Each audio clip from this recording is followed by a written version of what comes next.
Subscribe to our YouTube channel and press the bell icon to get the latest updates. Kans की नगरी मथुरा में कुब्जा नाम की स्त्री थी जो कंस के लिए चंदन, तिलक और फूल इत्यादि का संग्रह करती थी। कंस भी उसकी सेवा से अति प्रसन्न था। जब भगवान श्री कृष्ण कंस वध के उद्देश्य से मथुरा आए तब कंस से मुलाकात से पहले उनका साक्षात्कार कुब्जा से होता है। बहुत ही थोड़े लोग थे जो कुब्जा को जानते थे। कुबड़ी होने के कारण उसका नाम कुब्जा पड़ा।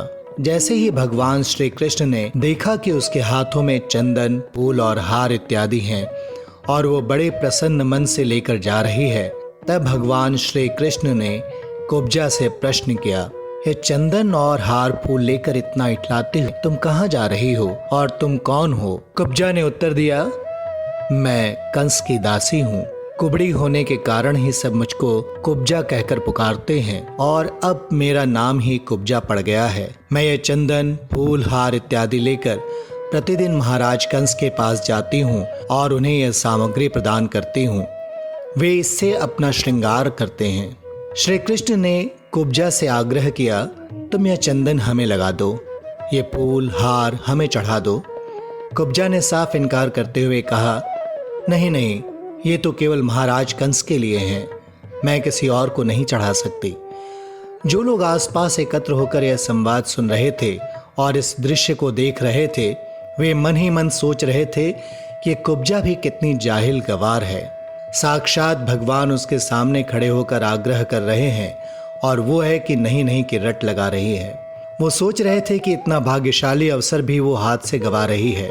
बहुत कम लोगों के जीवन में ऐसा सुखद अवसर आता है। जो फूल, माला और चंदन ईश्वर को चढ़ाना चाहिए वो उसे न चढ़ाकर पापी कंस को चढ़ा रही है। उनमें कुब्जा का भी क्या दोष था? वो तो वही कर रही थी जो उसके मन में छुपी वृत्ति उससे करा रही थी। भगवान श्री कृष्ण के बार बार आग्रह करने और उनकी लीला के प्रभाव से कुब्जा उनका श्रृंगार करने के लिए तैयार हो गई, लेकिन कुबड़ी होने के कारण वो प्रभु के माथे पर तिलक नहीं लगा पा रही थी। भगवान श्री कृष्ण उसके पैरों के दोनों पंजों को अपने पैरों से दबाकर हाथ ऊपर उठवाकर ठोड़ी को ऊपर उठाया। इस प्रकार कुब्जा का कुबड़ापन ठीक हो गया।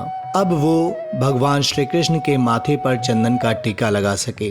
कुब्जा के बहुत आमंत्रित करने पर भगवान ने उसके घर जाने का वचन देकर उसे विदा किया। कालांतर में भगवान श्री कृष्ण ने उद्धव के साथ कुब्जा का आतिथ्य स्वीकार किया। कुब्जा के साथ प्रेम क्रीड़ाएं भी की। कुब्जा ने भगवान श्री कृष्ण से वर मांगा कि वो चिरकाल तक उनके साथ वैसे ही प्रेम क्रीड़ा करते रहें। Subscribe to our YouTube channel and press the bell icon to get the latest updates.